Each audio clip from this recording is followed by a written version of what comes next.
நல்லது. பிரியமான சகோதர சகோதரிகளே, உங்கள் அனைவரையும் மீண்டுமாக அருள்நாதர் இயேசு கிறிஸ்துவின் நாமத்திலும் ஜீவோடு திருச்சபையினுடைய அன்பப்பன் பெல்ஜியம் ஐக்கியம் சார்பாகவும் அன்போடு வாழ்த்தி வரவேற்றுக் கொள்கிறேன்.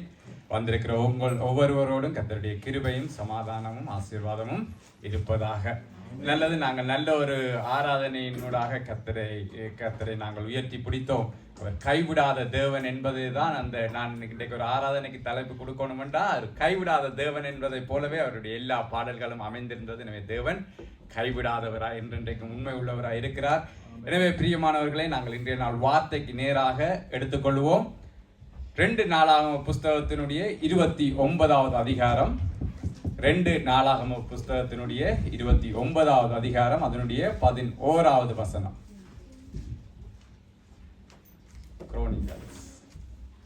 என் குமாரரே, இப்பொழுது அசதியாயிராதீங்கள். நீங்கள் கர்த்தருக்கு பணிவிடை செய்யும்படி அவருக்கு முன்பாக நிற்கவும் அவருக்கு ஊழியம் செய்கிறவர்களுக்கும் தூவம் காட்டுவனுமாக இருக்கவும் உங்களை அவர் தெரிந்து கொண்டார் என்றான்.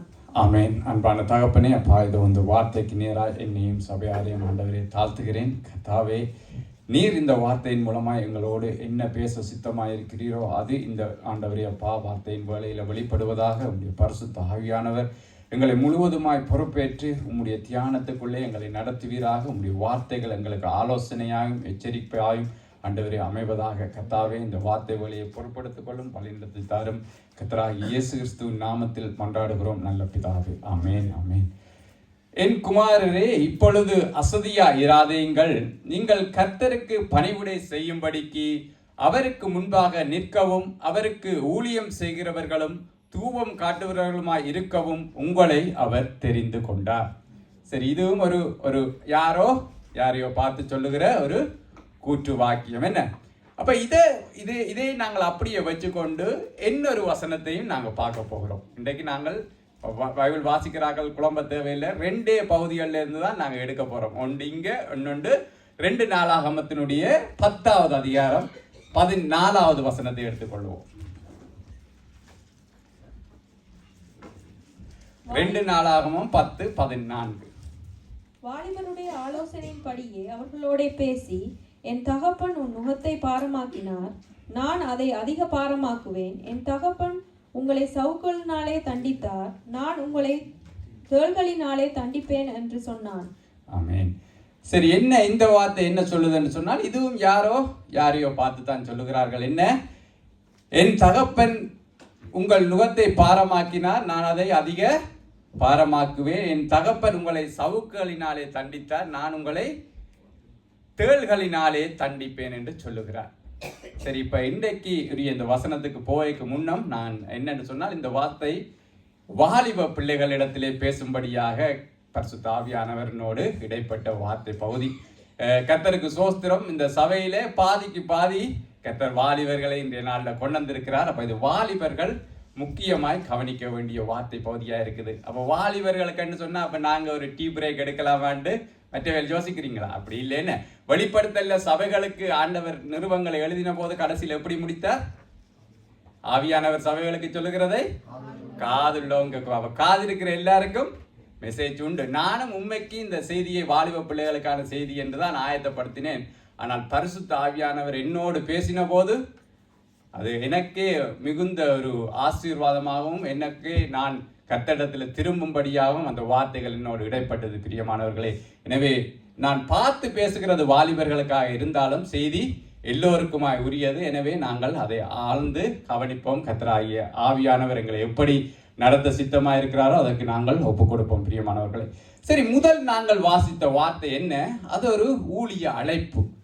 அந்த மனுஷன் என்னத்துக்கு அழைக்கிறார் என்று சொன்னால், என் குமாரரே, நீங்கள் அசதியா இருக்கிறீர்கள். நீங்கள் என்னத்துக்காக அழைக்கப்பட்டிருக்கிறீர்கள்? கர்த்தருக்கு பணிவிடை செய்யும்படியாகவும் அவருடைய சமூகத்தில் நிற்கும்படியாகவும் அவர்களுக்கு தூவம் காட்டும்படியாக, அதாவது நீங்கள் தேவனுக்கு ஆராதனை செய்யும்படியாக அழைக்கப்பட்டவர்கள் என்பதுதான் முதலாவது நாங்கள் வாசித்த அந்த 2 நாளாகமம் 29 முதலாவது அது ஒரு ஊழிய அழைப்பை கொடுக்கிறதான ஒரு நல்ல வார்த்தையா இருக்கிறது.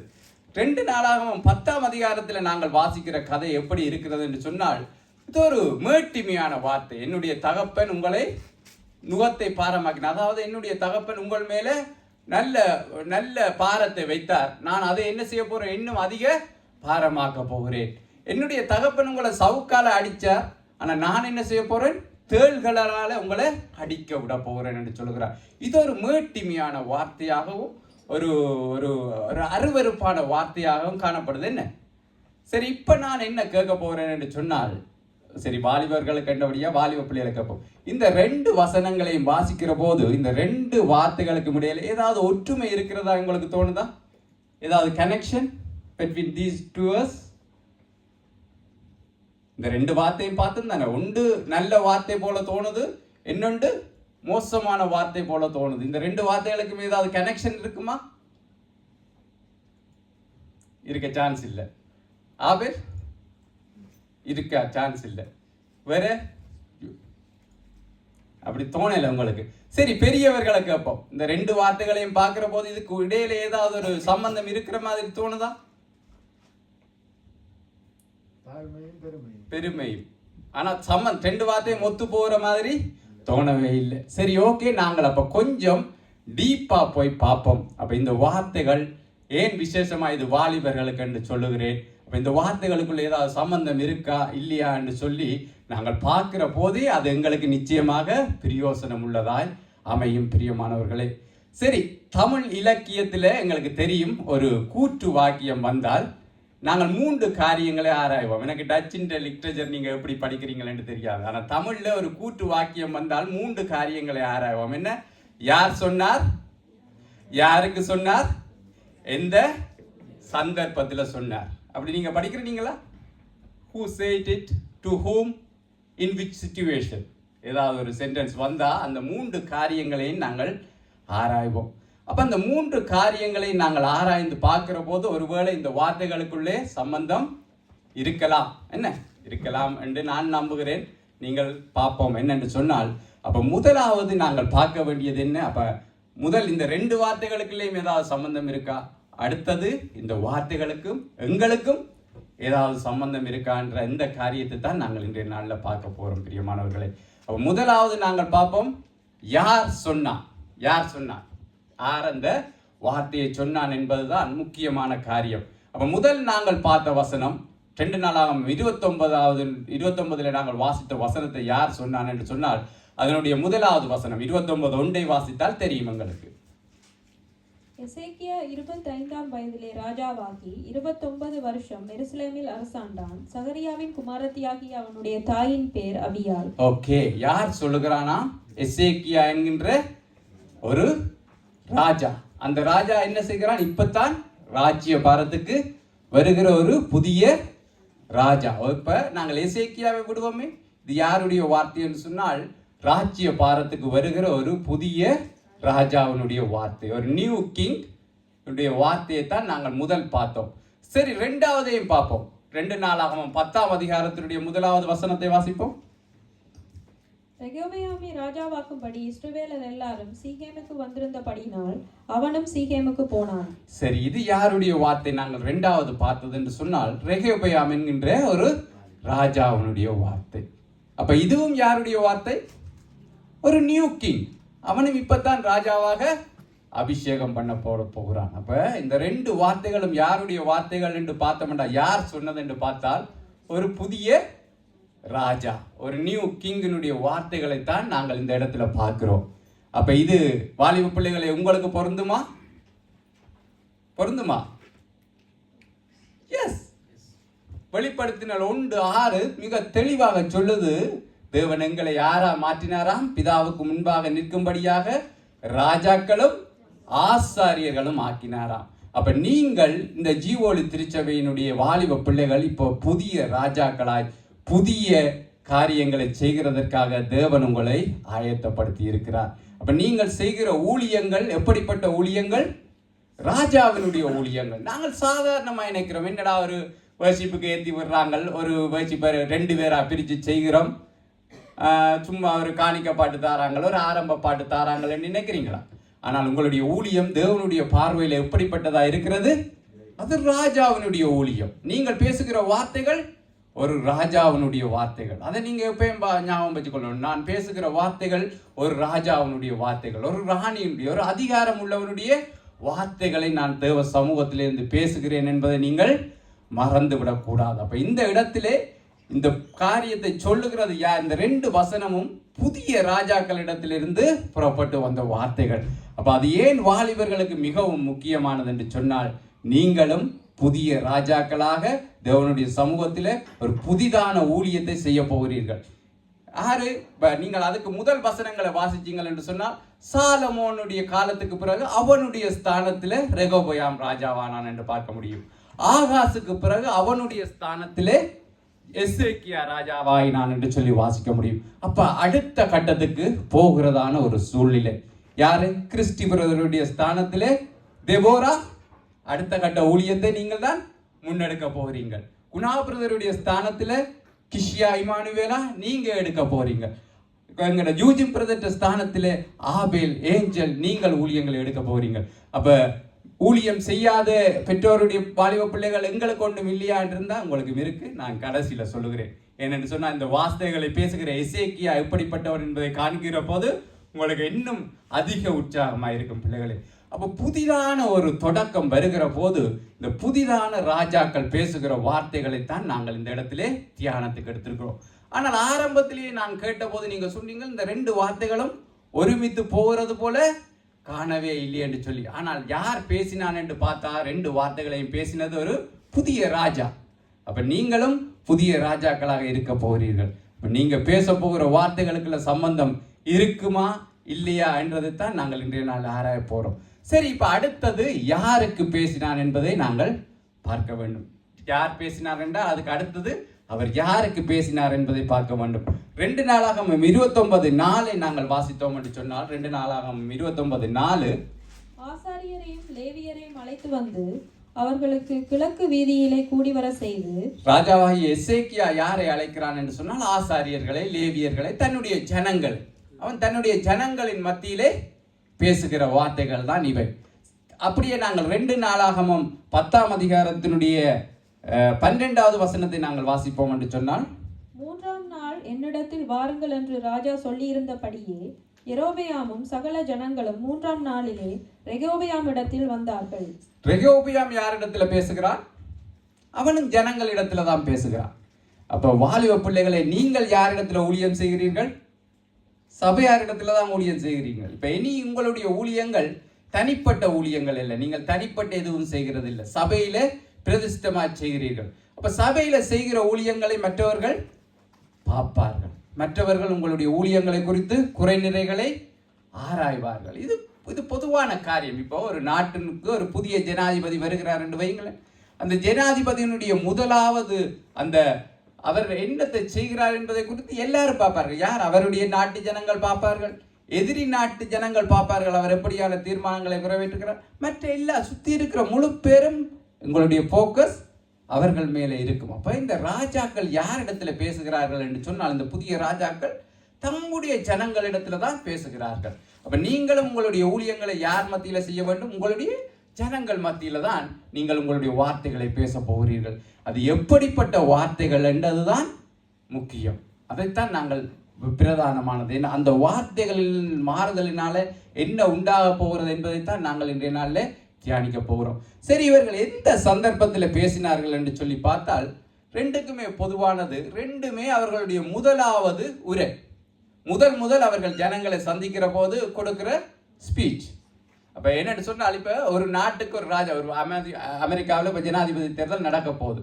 இந்த அமெரிக்காவினுடைய ஜனாதிபதி தேர்தலில் வென்றவர் வந்து நிகழ்த்த போகிற முதலாவது உரையை இந்த மொத்த உலகமுமே உற்று நோக்கி பார்க்கும். ஏனென்று சொன்னால், அவர் என்ன சொல்ல போகிறார்? அவருடைய அந்த முதலாவது உரையிலேயே தெரியும் அவருடைய 4 வருஷ ஆட்சியை அவர் எப்படி கொண்டு போக போறார், அவருடைய தேசத்தின் ரீதியான கொள்கைகள் எப்படி இருக்கு, அவருடைய வெளியாக்களோட அவர் எப்படி டீல் பண்ண போகிறார், அவர் எந்த மாதிரியான பிரச்சனைகள், சர்வதேச பிரச்சனைகளை எப்படி கையாள போகிறார், எல்லாத்தையும் எதிலே அவர் மென்ஷன் பண்ணுவார் அவருடைய முதலாவது உரையில. அப்ப நீங்களும் இப்ப உங்களுடைய ஊழியத்தினுடைய முதல் கட்டத்தில் நிற்கிற வாலிப பிள்ளைகளே, உங்களுடைய ஒவ்வொரு வார்த்தைகளையும் ஒவ்வொரு செயல்களையும் எல்லா ஜனங்களும் முத்து பார்ப்பார்கள். யாரெல்லாம் முத்து பார்ப்பார்கள்? முதலாவது சபையார் பார்ப்பார்கள். ஏன்னா நீங்கள் சபையில செய்கிறபடியா. அது மட்டுமல்ல, வெளியாக்களும் முத்து பார்ப்பார்கள். எப்படி பார்ப்பார்கள் என்று சொன்னால், அவர்களுடைய பார்க்கவே நன்மைக்கு ஏற்ற விதமாக இருக்காது பிரியமானவர்களே. அவர்கள் எப்படி யோசிப்பார்கள் என்று சொன்னால், கிறிஸ்டி பிரதர் அவர் தன்னுடைய வாழ்க்கையெல்லாம் ஓகே கத்தர் கத்தர் கத்தர் என்று நின்று விட்டாரே, இப்ப கிறிஸ்டியனுடைய பிள்ளைகள் என்ன செய்ய போகிறார்கள் என்பதை பார்ப்போம். தேபோரா என்ன செய்ய போறா என்பதை பார்ப்போம் என்பதற்கு கண்ணில விளக்கெண்ண ஊத்தி பார்த்து கொண்டிருப்பார்கள். யூஜின் இவ்வளவு காலமா கத்தர் கத்தர் சேர்ச் என்று ஓடுறானே, யூஜினுடைய மகன் ஆபேல் என்ன செய்ய போறான், ஏஞ்சல் என்ன செய்ய போகிறார்கள் என்பதை பார்க்க உலகம் ஆயத்தமாயிருக்கும், ஜனங்கள் ஆயத்தமாயிருப்பார்கள். உங்களுடைய ஊழியத்தினுடைய முக்கியத்துவத்தை நீங்கள் புரிந்து கொள்ள வேண்டும். குணா பிரதர் எவ்வளவு நெருக்கத்திலேயும் எவ்வளவு துன்பத்திலேயும் கர்த்தர் சபை என்று தெரிஞ்சாரே, சரி பிள்ளைகளும் அப்படி நிற்பாங்களா, இல்ல அவங்க உலகத்துக்கு பின்னால போயிடுவாங்களா என்பதை பார்க்க இந்த உலகம் ஆயத்தமாயிருக்கும், பிசாசு ஆயத்தமாயிருப்பான். உங்களுடைய செய்கைகளை பார்க்க சபையார் காத்து கொண்டு பார்ப்போம். எல்லாருடைய போக்கஸும் உங்கள் மேலதான் இருக்கும். அப்ப இந்த 3 காரியம் யார் சொன்னான், யாருக்கு சொன்னான், எந்த சந்தர்ப்பத்தில் சொன்னான் என்பதை ஆராய்ந்து பார்த்தால் 3 சந்தர்ப்பங்களும் ஒத்து போகுது, ஒரே விஷயம்தான். ஆனால் வார்த்தைகளில் என்ன இல்லை, சம்பந்தம் இல்லை. ஒரு வார்த்தை நல்ல வார்த்தையா இருக்கிறது, அது தேவ அழைப்பை குறிக்கிறது, அது தாழ்மை உள்ள வார்த்தையா இருக்கிறது, கிருபை பொருந்திய வார்த்தையா இருக்கிறது, தேவன் நோக்கி திருப்புகிற வார்த்தையா இருக்கிறது. இன்னொரு வார்த்தை அது கீழே இருக்கிறது, அது மேட்டிமையான வார்த்தையா இருக்கிறது, அகங்காரமான வார்த்தையா இருக்கிறது, ஜனங்களை எரிச்சலடைய செய்யத்தக்க வார்த்தையா இருக்கிறது. அப்ப முக்கியமான காரியம் என்னென்னு சொன்னால், உங்களுடைய புதிய தொடக்கத்தில் புதிய ராஜாக்களாக புதிய ஊழியத்தை செய்ய போகிற உங்களுடைய வார்த்தை எப்படி இருக்கிற போகிறது என்பதுதான் முக்கியம். எசேக்கியாவின் கிருபை பொருந்திய வார்த்தைகள் உங்களிடத்திலிருந்து வரப்போகிறதா, ரெகபெயாமின் பெருமை நிறைந்த வார்த்தைகள் உங்களிடத்திலிருந்து வரப்போகிறா? கிறிஸ்து பிரதர் சொன்ன போல தாழ்மை பொருந்திய எசேக்கியாவின் வார்த்தைகளை நீங்கள் பேச போகிறீர்களா, அல்லது பெருமை நிறைந்த ரெகபெயாமின் வார்த்தைகளை நீங்கள் பேச போகிறீர்களா என்பதுதான் உலகம், சபை, வெளியாட்கள், பிசாசு, ஆண்டவர் எல்லாருமே பார்த்து கொண்டிருக்க போகிற காரியம் என்ன?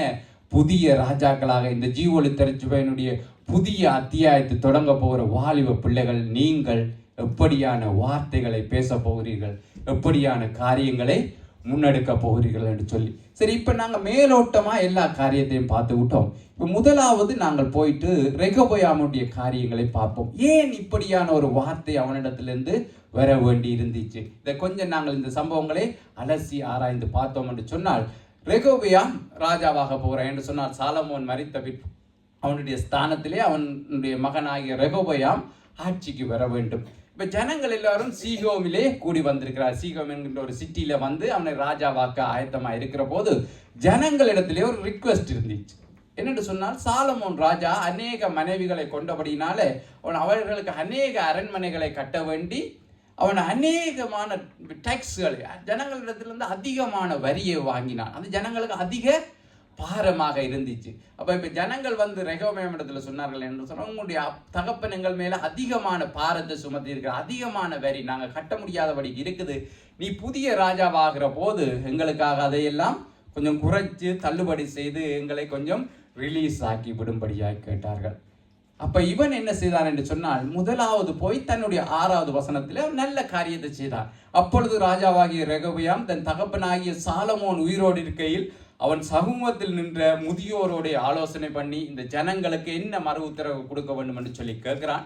அதற்கு அவர்கள் சொல்லுகிறார்கள், ஜனங்களுக்கு நீர் செவி கொடும், ஜனங்களோடு நல்ல விதமாய் பேசும், அப்பொழுது அவர்கள் என்ன செய்வார்கள், உண்மை பற்றி இருப்பார்கள் என்று சொல்லுகிறான். ஆனால் அவன் அதை தள்ளிவிட்டு அவன் விட்ட ஒரே ஒரு பிள்ளை என்ன செய்கிறான் என்று சொன்னால், 8வது வசனத்திலே முதியோர் சொன்ன ஆலோசனையை அவன் தள்ளிவிட்டு தன்னோட வளர்ந்தவர்களும் தன் சமூகத்தில் நிற்கிறவருமாகிய வாலிபரோடைய ஆலோசனை பண்ணி அவர்களை நோக்கி கேட்கிறான் என்ன செய்யலாம் என்று. அதற்கு அந்த வாலிபர்கள் கொடுத்த ஆலோசனை என்னென்று சொன்னால், என்னுடைய தகப்பன் வந்து உங்களுடைய நுகத்தை பாரமாக்கினால் நான் அதிக பாரமாக்குவேன், அவர் உங்களை சவுக்கினால் அடித்தா நான் உங்களை தேள்களை கொண்டு கடிக்க விடுவேன் என்றது மட்டுமில்லை, அவன் என்ன சொல்றான், என்னுடைய தகப்பனுடைய சுண்டு விரல் என்ற இடுப்பை பார்க்கலும் பருமனாக இருக்கும் என்று. அப்ப என்னுடைய தகப்பனுடைய இடுப்பை பார்க்கலும் என்னுடைய சுண்டு விரல் பருமனா, அதான் நான் அவரை விட உங்களை அதிகமாக கஷ்டப்படுத்துவேன். சில வேளைகளில் பிள்ளைகளை நீங்கள் ஊழியத்துக்கு வருகிற போது நீங்களும் அந்த நிர்வாகத்திலே இந்த காரியங்கள் உங்களுக்கும் வரும்.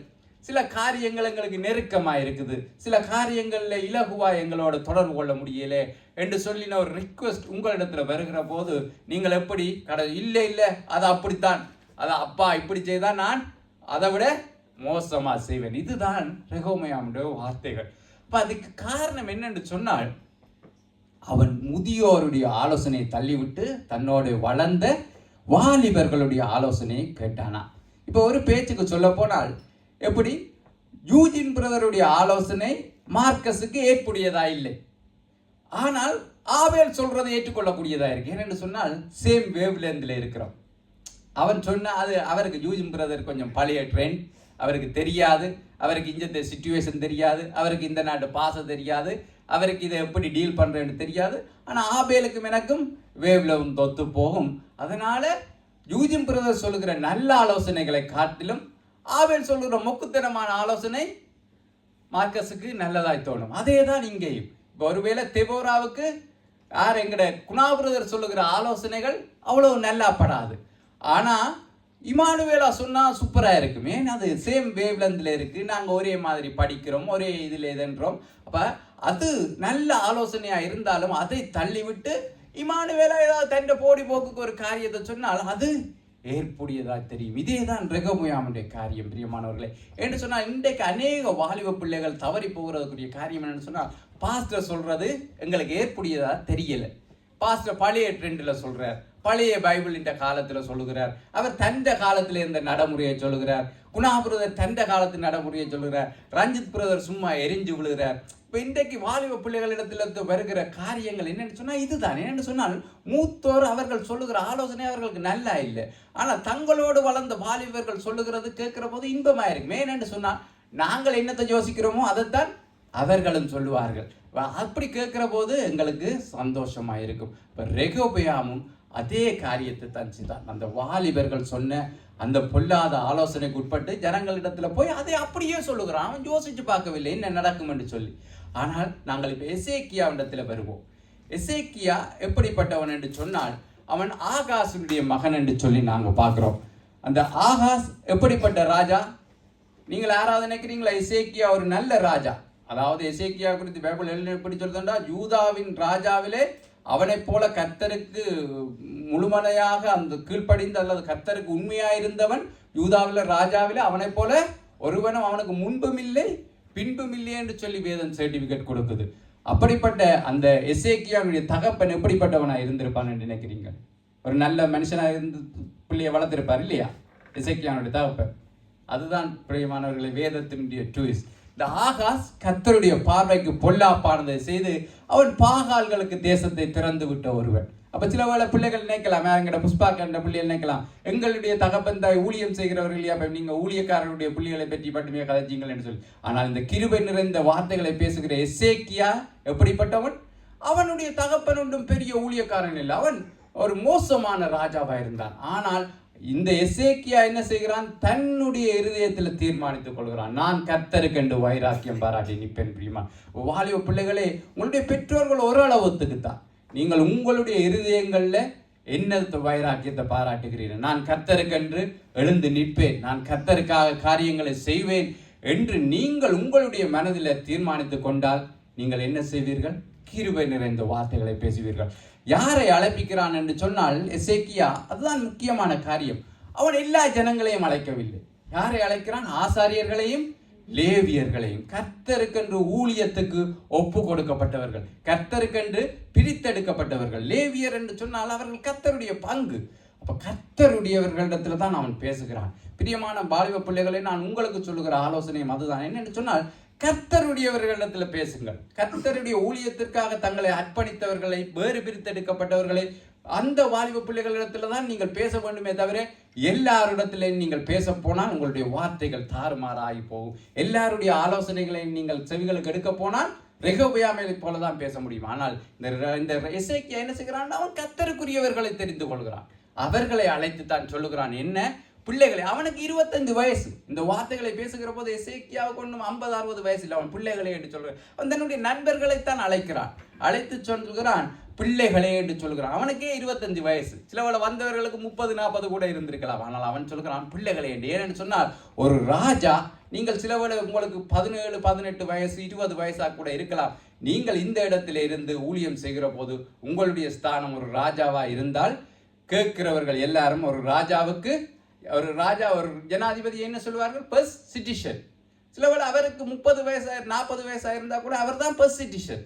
முதலாவது குடிமகன் யார்? தேசத்தினுடைய ராஜா. அப்ப நீங்கள் ராஜாக்களாக ஊழியம் செய்கிற போது கேட்கிறவர்கள் எல்லாருமே உங்களுக்கு பிள்ளைகளை போலதான். அப்ப அவர்கள் செவி கொடுக்கும். கேட்கிறவர்களை நீங்கள் செவி கொடுத்தே ஆக வேண்டும். யாருக்கு? கர்த்தருடைய பலிபீடத்துல அவர் ஏற்படுத்தின ஸ்தானத்தில் நிற்கிறவர்களுக்கு.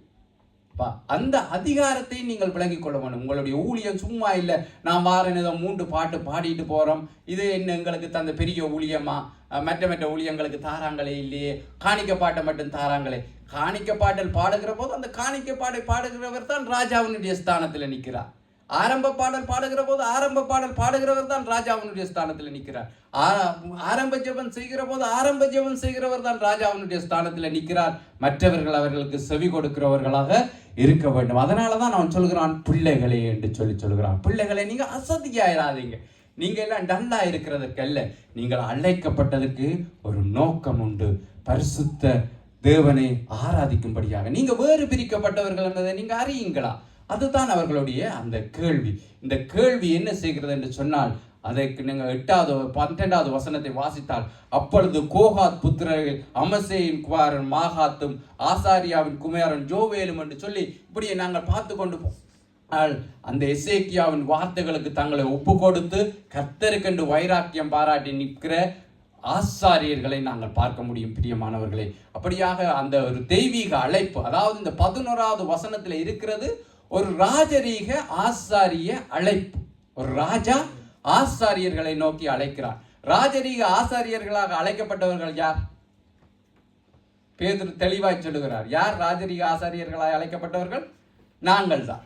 நாங்கள் எல்லாரும் எப்படி அழைக்கப்பட்டிருக்கிறோம் என்று சொல்லி பேதுரு சொல்லுகிறார் என்று சொன்னால், ராஜரீக ஆசாரிய கூட்டமும் தெரிந்து கொள்ளப்பட்ட சந்ததியும். அப்ப இந்த அழைப்பு யாருக்கு என்று சொன்னால் எங்களுக்கு தான் இந்த அழைப்பு. நாங்கள் தான் கர்த்தருடைய சமூகத்தில் நிற்க வேண்டிய ஆசாரியர்கள், கர்த்தருக்கு ஊழியம் செய்ய வேண்டியவர்கள். அப்ப நாங்கள் இது அசதியா இருக்கிற காலம் அல்ல. இதைத்தான் எசேக்கியா அறிவித்த போது அந்த வாலிபர்கள், அந்த லேவியர்கள், அந்த ஆசாரியர்கள் தங்களை கர்த்தருக்கென்று திடப்படுத்தி கொண்டார்கள். பிரியமானவர்களே, முக்கியமானது என்னன்னு சொன்னால் விளைவு, ரிசல்ட்ஸ் என்ன வந்துச்சென்றது தான் முக்கியமானது. 10வது அதிகாரத்தில் நாங்கள் பார்த்தோமே, ரெகொபெயாமினுடைய அந்த முட்டாள்தனமான வார்த்தைகள், அந்த அகங்காரம் நிறைந்த வார்த்தைகள், அந்த பெருமை நிறைந்த வார்த்தைகளுடைய முடிவு என்னென்று சொன்னால், 10வது அதிகாரம் 19வது வசனத்தை வாசியுங்கள். அப்படியே இந்நாள் வரைக்கும் இருக்கிறபடி இஸ்ரவேலர் தாவீதின் வம்சத்தை விட்டு கலகம் பண்ணி பிரிந்து போயிருக்கிறார்கள். சரி, ஓகே, நான் 18 வாசிக்கிறேன். பின்பு ராஜாவாகிய ரெகொபெயாம் பகுதி விசாரிப்புக்காரனாகிய ஆதோராமை அனுப்பினான். இஸ்ரவேல் புத்திரர் அவனை கல்லறிந்து கொன்றார்கள். அப்பொழுது ராஜாவாகிய ரெகொபெயாம் தீவிரமாய் ரதத்தின் மேல் ஏறி எருசலேமுக்கு ஓடி போனான். என்னென்று சொன்னால், இவன் இந்த முட்டாள்தனமான இந்த பெருமை நிறைந்த வார்த்தைகளை ஜனங்கள் மத்தியில பேசின போது ஜனங்கள் கலகம் பண்ண தொடங்கினார்கள். தாவீதுக்கும் எங்களுக்கும் என்ன சம்பந்தம்? நாங்கள் பிரிந்து போவோம் என்று சொல்லி தேசம் 2ஆக பிரிந்து போயிட்டு, அந்த ஜனங்கள் கலகம் பண்றதுனால பயந்து போன அந்த ராஜா என்ன செய்கிறான்? ரெகொபெயாம் எருசலேமுக்கு ஓடி போகிறான். சீகேமிலிருந்து எருசலேம் கிட்டத்தட்ட 70 கிலோமீட்டர் டிஸ்டன்ஸ். சில வேளை அடிச்சு திலத்தினா சில பேர் அந்த ஊழியங்கள் செய்ய ஆரம்பிக்கிற போது அவர்களுடைய திமிர்த்தனமான ஊழிய பேச்சுக்களினால திரட்டப்படுகிற போது அவர்கள் எவ்வளவு தூரம் போய் நிற்கிறார்கள் பின்னுக்கு என்பதை நான் பார்த்திருக்கிறேன். பிரியமானவர்களே, தாழ்மை நிறைந்த வார்த்தைகளை நீங்கள் பேச வேண்டும். என்று சொன்னால் தேசம் 2 பட்டு போனிச்சு. இது வேதத்தை வாசிக்கிறவர்கள் முக்கியமான ஒரு கட்டம். இஸ்ரவேலினுடைய 12 கோத்திரங்களும் பிரிந்து போனதுக்கு முக்கியமான காரணம் ரெகொபெயாமுடைய அந்த வார்த்தைகள். அது தேசத்தை 2ஆய் பிளந்து போச்சு. இது பைபிளுடைய கிறிஸ்துவையே ஒரு பிரிச்சு போட்ட காரியம். யூதா கோத்திரமாகவும் 2 கோத்திரங்கள் யூதா கோத்திரமாக, மிச்ச 10 கோத்திரங்கள் இஸ்ரவேல் கோத்திரமாக மாறி போனதுக்கு ஒரே ஒரு காரணம் அந்த ரெகொபெயாமினுடைய முட்டாள்தனமான பெருமை நிறைந்த வார்த்தைகள். பிரியமானவர்கள், அந்த வார்த்தைகள் தேசத்தை உடைத்து போட்டதுதான் விளைவு. ஒரு வார்த்தை என்ன செய்யும் என்று பார்த்தீங்களா? தேசத்தை உடைத்து போட்டது. சரி, இந்த எசேக்கியாவினுடைய கிருபை நிறைந்த வார்த்தைகள் அப்ப என்ன செய்திச்சு என்று சொன்னால், நாங்கள் எடுத்து வாசிப்போம். 2 நாளாகமம் புஸ்தகத்தினுடைய 30வது அதிகாரம் 25, 26, 27. யூதாவின் சபை அனைத்தும் ஆசாரியரும் லேவியரும் இஸ்ரவேலிலிருந்து வந்தவர்களுடைய சபை அனைத்துமாகிய இஸ்ரவேல் தேசத்திலிருந்து வந்த அந்நியரும் யூதாவில் குடியிருந்தவர்களும் மகிழ்ச்சியாயிருந்தார்கள். அப்படியே எருசலேமில் மகா சந்தோஷம் உண்டாயிருந்தது. தாவீதின் குமாரனாகிய சாலமோன் எனும் இஸ்ரவேலின் ராஜாவின் நாட்கள் முன்கொண்டு இப்படி எருசலேமில் நடந்ததில்லை. லேவியரான ஆசாரியர்கள் எழுந்து நின்று ஜனத்தை ஆசீர்வதித்தார்கள். அவர்களுடைய சத்தம் கேட்கப்பட்டு அவர்களுடைய விண்ணப்பம் அவருடைய பரிசுத்த ஸ்தலம் வாசஸ்தலம் ஆகிய பரலோகத்தில் வந்து எட்டினது. இந்த எசேக்கியா இந்த ஊழிய அழைப்பை, இந்த கிருபை நிறைந்த வார்த்தைகளை ஆசாரியர்கள் மத்தியில் பேசின போது ஆசாரியர்கள் தங்களை கர்த்தருக்குள்ளே திடப்படுத்தி கொண்டார்கள். கர்த்தருக்கென்று தங்களை வைராக்கியம் பாராட்டி கொண்டபடினால தேசத்தில் இருந்த அருவருப்புகளை எல்லாம் நீக்கி போட்டு கர்த்தருக்கென்று எழும்பி நின்றார்கள். ஆலயத்தில் பலிகளை செலுத்த, மறுபடியும் கர்த்தருக்கேற்ற ஆராதனையை நடத்த அவர்கள் ஆயத்தமான போது தேசம் கர்த்தருக்கென்று எழும்பி பிரகாசித்தது. சபை அவர்கள் மகா பெரிய பஸ்காவை ஆசரிக்கும்படியாக அவன் பிரிந்து போன தேசங்களுக்கெல்லாம், இந்த ரெகோபெயாமுடைய வார்த்தை நிமித்தமாக பிரிந்து போனிச்சு. அவன் எல்லா தேசம் தான் முதல் பேர் சேவா வரையும் என்று நீங்கள் வேதத்தில் வாசித்தால், தான் என்கிறது ஒரே இல்லை, பேர்சபா என்பது இன்னொரு இல்லை. அவன் மொத்த இஸ்ரவேலுக்கும் செய்தி அனுப்புகிறான், கர்த்தரை ஆராதிக்கும்படியா வாருங்கள் என்று சொல்லி. அவனுடைய செய்தியை கேட்டு ஜனங்கள் எருசலேமிலே கர்த்தருடைய ஆலயத்தில் கூடி வந்து கர்த்தருக்கு பஸ்கா பலிகளை இடுகிறார்கள். அதனால என்ன உண்டாயிட்டு? தேசத்தில் மிகுந்த மகிழ்ச்சி உண்டாயிட்டு என்று பார்க்கிறோம். இஸ்ரவேலின் சபை அனைத்திலும் மகிழ்ச்சி.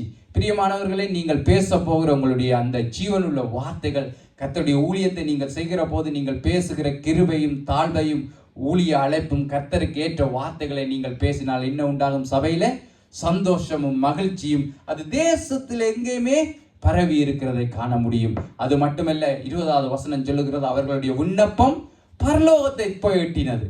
அப்படி என்று சொன்னால் உங்களுடைய வார்த்தைகளில் தேவ அழைப்பும் தேவ கிருபை நிறைந்த வார்த்தைகளை நீங்கள் பேசினவர்களாக இருந்தால் உங்களுடைய விண்ணப்பம் பரலோகத்துக்கு திறந்திருக்கும். பிரியமானவர்களை, இப்ப பூமிக்கும் பரலோகத்துக்கும் கனெக்ஷனை உண்டாக்கினது எது? எசேக்கியாவினுடைய அந்த நல்ல வார்த்தைகள். அப்ப வாலிப பிள்ளைகளே, நீங்கள் உங்களுடைய ஊழியத்திலே ரெகோபியாவின் வார்த்தைகளை பேச போகிறீர்களா அல்லது எசேக்கியாவினுடைய வார்த்தைகளை பேச போகிறீர்களா? அது ரெண்டுமே உங்களுடைய கரங்கள்ல தான் இருக்கு. சரி, இப்ப வாலிப பிள்ளைகளை அப்படியே நாங்கள் நிப்பாட்டி விட்டு சபையாரோடு நான் கொஞ்சம் பேச வேண்டும், கணவன்மாரோடு கொஞ்சம் பேச வேண்டும். கணவன்மார்களே, இதை கர்த்தர் என்னோடு பேசினபடினால நான் உங்களோடு பேசுகிறேன். எங்களுடைய வார்த்தைகள் எப்படிப்பட்டதா இருக்கிறது? மனைவியின் இடத்திலே எங்களுடைய வார்த்தைகள் எப்படிப்பட்டதா இருக்கிறது? மட்டம் தட்டி பேசுகிற வார்த்தைகள், எரிச்சல் ஊட்டுகிற வார்த்தைகள், கேவலப்படுத்துகிற வார்த்தைகள், வேண்டுமென்றே அவர்களை நாங்கள் குறைத்து பேசுகிற வார்த்தைகள், அல்லது எங்களுடைய கோபங்களை எல்லாம் அவர்கள் மேலே காட்டுகிற வார்த்தைகள் நாங்கள் பேசுகிறதுனால தான் குடும்பத்தில் பாதி பிரச்சனை. பழிய தூக்கி பிசாசில போடுகிறது, குடும்பத்தை பிரித்து போடுகிற வார்த்தைகள் எங்களிடத்திலிருந்து வருகிறது. இல்லை என்போமானால் நாங்கள் சும்மா எங்களை நாங்களே ஏமாற்றி கொண்டிருக்கிறோம். எங்களுடைய வார்த்தைகளில் நாங்கள் மிகுந்த கவனமாக இருக்க வேண்டும். மனைவிமார்களை, உங்களுடைய வார்த்தைகளை குறித்து சிந்தித்து பாருங்கள். எப்படியான வார்த்தைகளை பேசுகிறீர்கள்? குடும்பத்தை கட்டுகிற வார்த்தைகளை பேசுகிறீர்களா? இல்லாட்டி கணவனுக்கு எதை சொன்னா எரிச்சல் வருமோ அதே வார்த்தைகளை தான் நீங்க பேசி கொண்டிருக்கிறீங்களா? இல்லாட்டி குடும்பத்தை உடைத்து போடுகிற வார்த்தைகளை பேசுகிறீர்களா? இல்லது குடும்பத்தை கட்டுகிற வார்த்தைகளை பேசுகிறீர்களா? சிந்தித்து பாருங்கள். ஏனென்று சொன்னால் நாங்கள் பேசுகிற அந்த வார்த்தை தான் குடும்பத்தை இணைத்து வைக்கவும் போகிறது, குடும்பத்தில் மகிழ்ச்சியும் சந்தோஷத்தையும் கொண்டு வர போகுது. ரெகோபியாமின் வார்த்தை என்ன செய்திச்சு? சபையை பிரித்து போட்டது. அப்ப எங்களுடைய வார்த்தைகள் நல் வார்த்தைகளா இல்லாமல் போய் நாங்கள் மேட்டிமையான வார்த்தைகள், எரிச்சல் ஊட்டுகிற வார்த்தைகளை பேசுவோமா இருந்தால் குடும்பத்திலே அது குடும்பத்தை குலைத்து போடும். பிரியமானவர்களே, எங்களுடைய வார்த்தைகள் நல்ல வார்த்தைகளாய், தேவனுக்கேற்ற வார்த்தைகளாய், கிருபை நிறைந்த வார்த்தைகளாய் இருந்தால் சமாதானமும் சந்தோஷமும் குடும்பத்திலே உண்டாயிருக்கும். பெற்றோர்கள் பிள்ளைகளை பார்த்து எப்படியான வார்த்தைகளை பேசுகிறீர்கள்? நீ அதுக்கு சரிப்பட்டு வர மாட்ட, நீ ஒழுங்கா படிக்கிறா இல்ல, நீ அதுக்கு ஒன்று நீ கீழ்படுகிறா இல்ல, அவனை பார் இவனை பார், அவன் எப்படி இருக்கிறான் இவன் எப்படி இருக்கிறான், இப்படிப்பட்ட பிள்ளைகளை எரிச்சல் ஊட்டுகிற வார்த்தைகளை பேசுகிற பெற்றோர்களை நாங்கள் கொஞ்சம் சிந்திப்போம். ஏனென்று சொன்னால் எங்களுடைய வார்த்தைகள்ல தான் ஜீவன் உண்டு. என்ன, மரணத்தையும் ஜீவனையும் எங்க வைத்திருக்கிறார்? நாவின் அதிகாரத்தில். அப்ப எங்களுடைய வார்த்தைகளினாலதான் பிரியமானவர்களே அதிக குழப்பங்கள். ஏன்னு சொன்னால் இந்த எனக்கு இந்த புது வீட்டின் காரியங்கள்ல அநேக ஸ்ட்ரெஸ் இருக்கிறபடினால சின்ன விஷயத்துக்கும் இஷாவோட கோவப்பட்டு பேசிடுவேன். இந்த வார்த்தைகள் என்னோட கர்த்தர் பேசினார். உன்னுடைய வார்த்தைகள் எப்படி இருக்கு? நீயும் சில வேளைகளில் ரெகோபயாமின் வார்த்தைகளை பேசுகிறாய், மேட்டிமையான வார்த்தைகளை பேசுகிறாய், எரிச்சல் ஊட்டுகிற வார்த்தைகளை பேசுகிறாய்.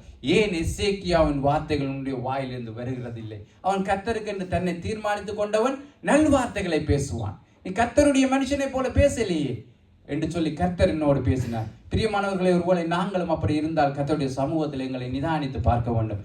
ஆண்டவரே, நாங்கள் ரெகோபயாமினுடைய முட்டாள்தனமான வார்த்தைகளை தானே பேசுகிறோம். அதனுடைய முடிவு அது தேசத்தை குலைத்து போட்டது அல்லவோ? நாங்கள் எசேக்கியாவினுடைய அந்த ஆறுதல் நிறைந்த வார்த்தைகளை பேசுகிற போது, கணவனோடு பேசுகிற போது, மனைவியோடு பேசுகிற போது, பிள்ளைகளோடு பேசுகிற போது அது மிகுந்த மகிழ்ச்சியை குடும்பத்தில் கொண்டு வரும். பிரியமானவர்களே, குடும்பம் நல்லா இருந்தால் தான் அது சபைக்குள்ள பிரதிபலிக்கும். பிரியமானவர்களே, இப்போ கர்த்தருடைய ஆவியானவர் பேசுகிறதுக்கு நாங்கள் செவி கொடுப்போம். எங்களுடைய வார்த்தைகளில் மிகுந்த கவனமாக இருப்போம். என்று சொன்னால் அந்த இஸ்ரவேல் கோத்திரத்தினுடைய அந்த மிகப்பெரிய சரித்திரத்தை தீர்மானித்ததே ஒருத்தனுடைய அந்த முட்டாள்தனமான வார்த்தை. அவன் சொன்ன அந்த முட்டாள்தனமான வார்த்தை தேசத்தை பிரித்து போட்டு அந்த தேசமே நிர்மூலப்பட்டு பின்னால நீங்க வாசித்து கொண்டு வந்தால் அந்த பிரிந்து போன 10 கோத்திரங்களும் அசீரியர்களால நாசமாகி போனது. யூதா கோத்திரம் பாபிலோனியர்களால நாசமாகி போனது. பிரிவு உண்டாயினால் நிர்மூலம் உண்டாகும். அப்ப எங்களுடைய குடும்பங்களை பிரித்து போடுகிற வார்த்தைகளை பேசாதபடிக்கு நாங்கள் மிகுந்த எச்சரிக்கையா இருக்க வேண்டும். ஆனால் பிரிந்து போன கோத்திரங்களுக்கெல்லாம் கர்த்தருடைய வார்த்தையை சொல்லி அனுப்புகிறான் எசேக்கியா.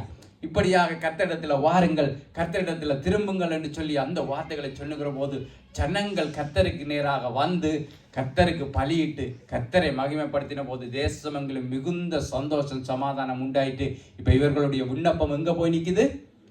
பரலோகத்துக்கு போய் நிக்குது. அப்ப ஏன் எங்களுடைய விண்ணப்பங்கள் பரலோகத்தை எட்டுது இல்லையே என்று சொன்னா எங்களுடைய வார்த்தைகள் ஒழுங்கா இருந்தால் பரலோகம் எங்களுக்கு திறந்திருக்கும். எங்களுடைய வார்த்தைகள் பரலோகத்தை போய் எட்ட முடியாததுக்கு காரணம் என்னன்னு சொன்னால், தமிழ்ல ஒரு இது சொல்லுவாங்க, பாடுறது தேவரம் இடிக்கிறது என்னன்னு சொல்லி.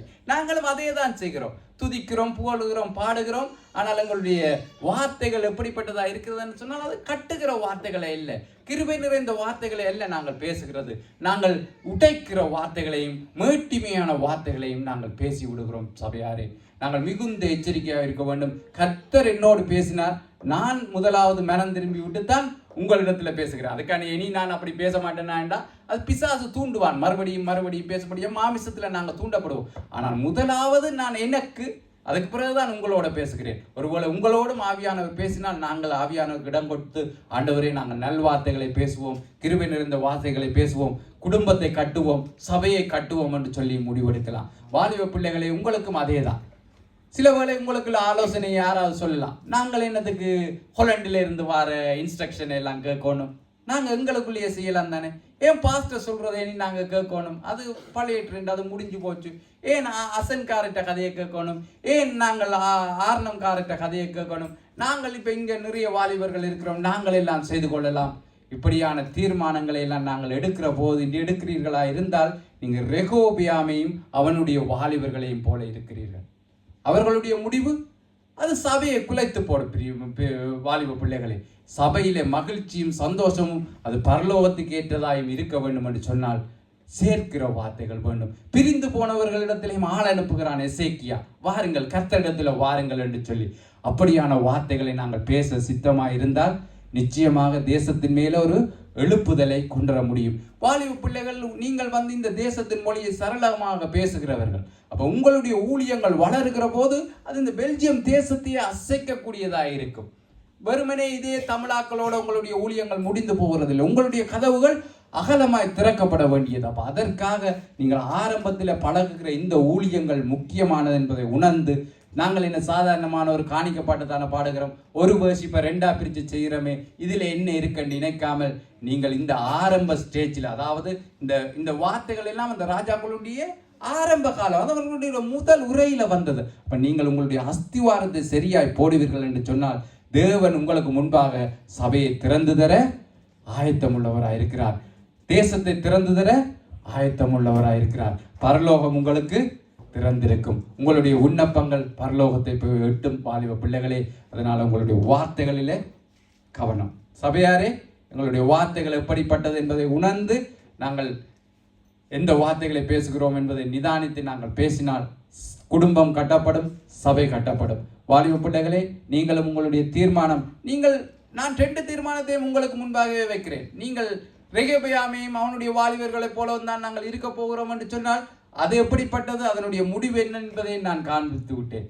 நீங்கள் இல்லை, நான் எசேக்கியாவை போலவும் அவனோடு தன்னை கர்த்தருக்கென்று திடப்படுத்தி கொண்ட அந்த வாலிபர் ஆசாரியர்கள் லேவியர்களைப் போலவும் எங்களை மாற்றப் போகிறோம் என்று சொன்னால் அதனுடைய முடிவையும் உங்களுக்கு முன்பாக நான் வைத்திருக்கிறேன்.